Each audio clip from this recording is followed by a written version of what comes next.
I'm Elysabeth Alfano, host of the Plant-Based Business Hour and founder of Plant Powered Consulting. On today's episode of the Vegan Museum Presents, we sit down with Advisory Council member and founder of Vegsource, Jeff Nelson. So we went vegetarian, Sabrina and I, before we went vegan. And how that happened is I was listening to the radio. A guy named John Robbins was being interviewed about a book he'd just written called Diet for a New America. I went out, I bought the book, I read it. I was already like a chickenitarian. I had given up red meat. Reading the book, I just realized, wow, this is, I need to be a vegetarian. So I gave the book next to my wife, except she wasn't my wife yet. And she read it in a day or so, and she went vegetarian as well. She went sort of for a different reason in the book. She had raised chickens as a kid. She had them as pets. And every day when she came home from school, they would wait to lay their eggs, and they all had personalities and names.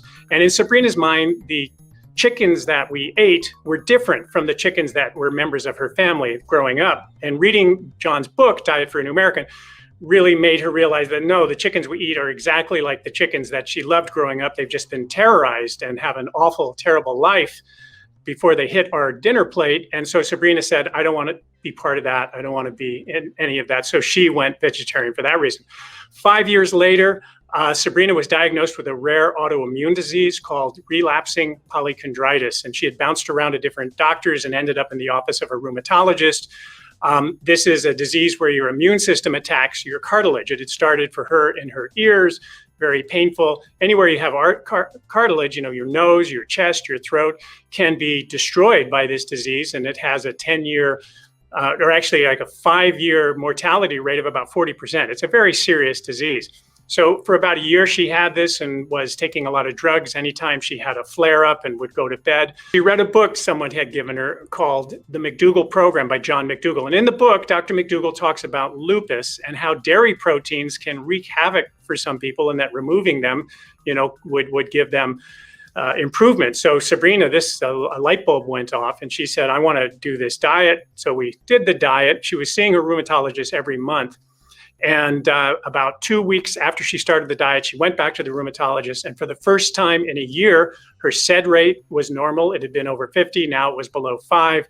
And the anti-nuclear antibodies in her blood, which is the indirect measure of the disease activity, were not there. So after 3 months of going back and getting that same result, the rheumatologist said, you're in remission. And which are, amazing words to hear. And we've just lived that way, followed a vegan diet ever since, and raised our kids that way too. So I identify as a person, I identify as a husband, as a father, as a son. And veganism for me is a philosophy. And what it means to me is trying to do better.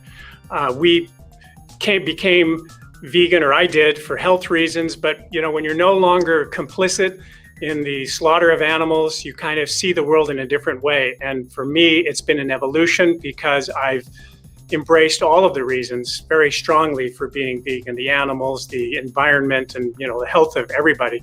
So for me, identifying as a vegan means I want to kind of spread that word too. I want other people in the whatever best way I can to see that and maybe have their own evolution.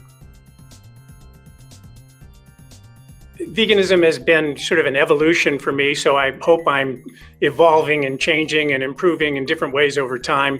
One of the ways that has really significantly impacted me is just all the wonderful people that I've met in the vegan world, whether they are doctors, animal activists, reporters, just so many great people that I've met and who I'm impressed with and enjoy being on the same team with.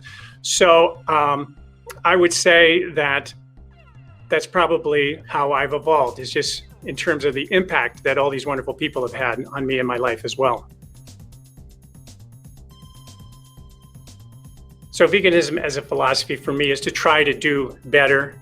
And if I'm trying to influence somebody else to think the same way, I'm trying to be aware of coming at them wherever they're at. To me, the best way, the strongest way to encourage someone or educate or expose someone to it is to be an example, and to, whether it's an example of health, if that attracts someone, whether it's an example of compassion.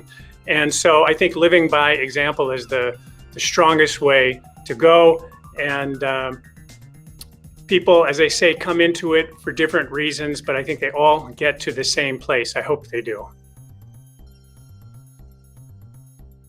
Well, I've been at this for about 30 years, and I've watched as veganism has grown, and in more recent years, it's growing, significantly, and even not necessarily just 100% vegan, but people headed in a plant-based direction and having more awareness. And I'm very hopeful for, what the future holds, both because I think it's unsustainable that we cannot continue eating this way for many different reasons, the environment, people's health, and just the level of cruelty that's out there.